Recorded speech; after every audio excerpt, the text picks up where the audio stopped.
Bagong Pilipinas, bawal po ang mga sinungaling. Pag-usapan natin, isa po sa topic natin makakabayan, ito pong pinaingay po ni Hitad. And also, ito po pag-iingay ni Joey at saka ni Maui. At pag-usapan po natin makakabayan, nakita ko kasi, meron kasing leak na video na malamang sa malamang malaking posibilidad, ito po yung kinontrata ni Digong at saka ni Sara para guluhin ang Malacanang or ang Palasyo makakabayan. So itong grupo na to, merong leak video makakabayan. Yes, you heard it right. Meron pong leak na video.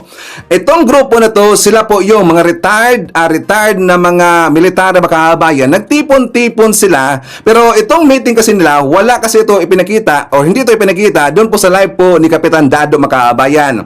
Meron pong nag-leak po na video. Sila itong manggugulo doon sa palasyo. Sila itong susugod doon sa palasyo makakabayan kasi sila daw ay magkikipaggera na. Mamaya mapakita natin yan. And Okay, you put doubt to all the DDS supporters.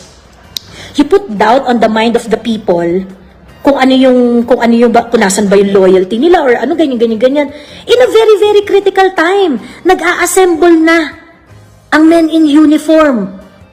Nag-a-assemble na ang mga religious organization. We are gearing up for the biggest peace rally next year. At pagkatapos, yung mga taong kagaya ko, gusto nyo itumba. Bakit? Yun yung hindi ko gets. Bakit?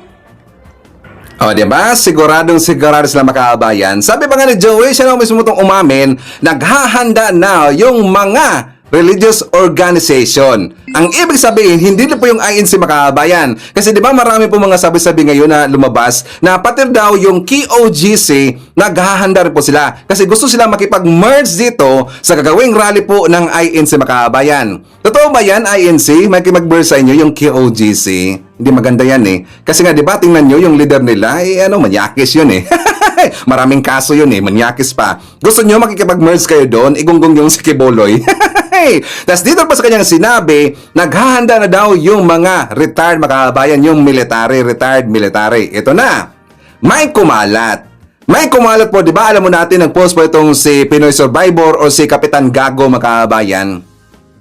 Doon po sa kanyang live, actually hindi po yun nakita, hindi doon ipinakita kung ano po ang kanilang pinag-meetingan makakabayan. At para po meron tayong idea, ito po ang post ni Kapitan Gago. Let's watch this. Oh, FGF! FGF! FGF! FGF! FGF! People's Initiative! People's Initiative! People's Initiative! FGF! Hindi nga, wala ako eh. Yan, hindi kompleto yan pag wala ako. Yan. Wala yung sobrang. Initiative! Mga gago! Okay. Picture. Kamay. Laban. Wait lang. Naka-video to. Sige pa. Video lang? Video lang po. Sa Malacanang yan. Katago eh. Hello. Love you.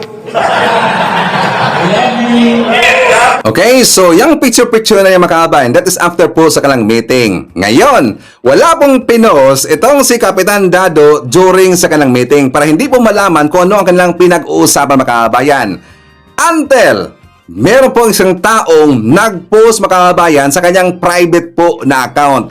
I am not sure kung paano to kumalat. Nakita ko itong tao na to, essential yata ay general makakabayan, kung hindi ko nakakamali. I'm not sure kung, di ba sabi nila sa itong general daw to eh, but hindi ko sure makakabayan. I think siya po daw ay general. Siya yung nag-post sa video makakabayan at ito po ang ating nadiscovery. Ang nagsasalita dito, ito po si Kapitan Dado. Gusto na po nila magkipaggera makakabayan. At plano talaga nila po na susugurin ang Malacanang or Palasyo. Gusto nilang guguluhin. At dito, hinihikayat nila, pinapapili nila yung military, yung PNP, kung saan sila magsaside makakabayan.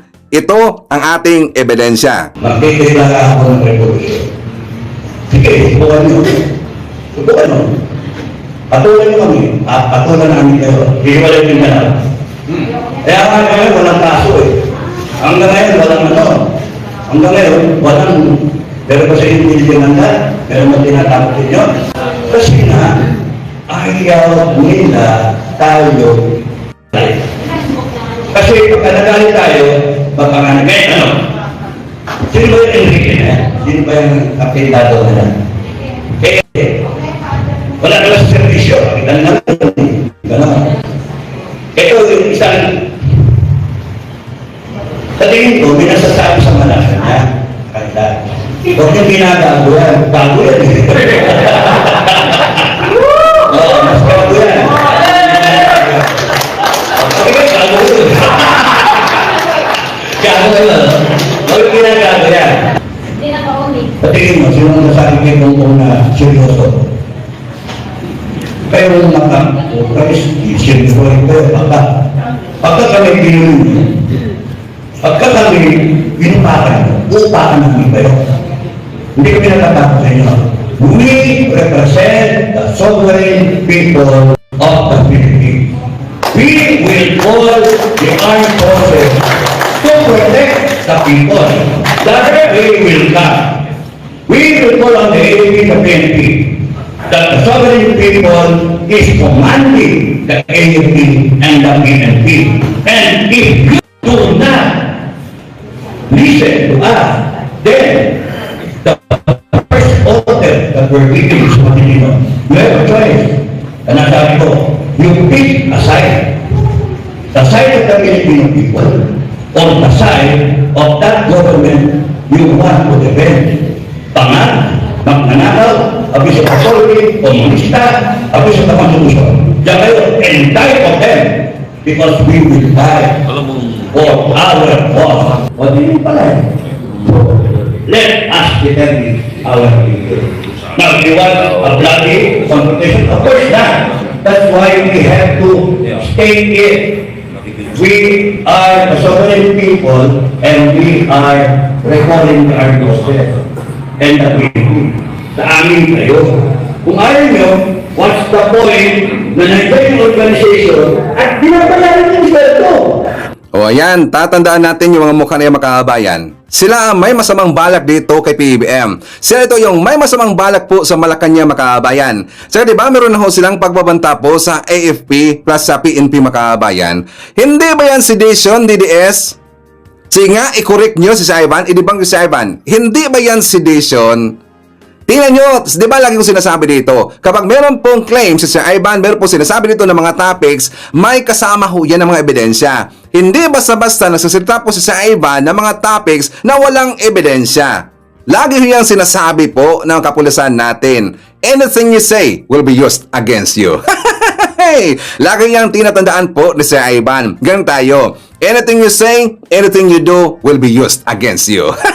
Hey, tas ngayon sasabihin niyo si Sir Ivan yung fake news. Saan dyan ang fake news? At sana makaban ko, please, ishare natin po ang video na to, okay? So malaking tulong ho yan. Para malaman po na makababayan natin, malaman po ng taong bayan kung ano po ang kanilang pinaggagawa ng makabayan. Kung ano ang plano ni Digong. Alam mo natin, involved ito si Digong makabayan. Kasi hindi naman yan gagalaw kung hindi yan sasabihin po ni Digong. Kasi ang kanilang poon, ang kanilang pong leader, si Digong at si Sara makabayan. Diba? Sakto bang analysis natin? Hindi, di ba? Laging sinasabi po ng mga leaders ngayon na walang kinalaman po si Digong dito sa mga pinagagawa po ng mga retired generals makabayan. Retired comrades sila, kung ano mga posisyon meron sila na sila po ay nag-retire na makabayan. Wala nang kinalaman si Digong. Maniniwala ba tayo walang kinalaman si Digong makabayan? Ginawa pa din bobo ng mga DDS eh. Kusang loob daw yan ng mga retired makabayan. Kusang loob, merong nakatanggap. merong nabayaran. Diba doon po sa video po na pinakita ko sa inyo makabayan na binigyan ho ni Digong yung mga nandun po sa kanyang harapan. Nalaban natin yan, yung lumapit po itong si Baste, lumapit po itong si Pulong, kasi pinaghanda na po yung kulay green makabayan, yung pera. Kasi meron daw siyang pamasko doon makabayan, di ba? May nakatanggap. Kaya nga napaka-eager nila. Bakit? Meron kasing pera involved, di ba?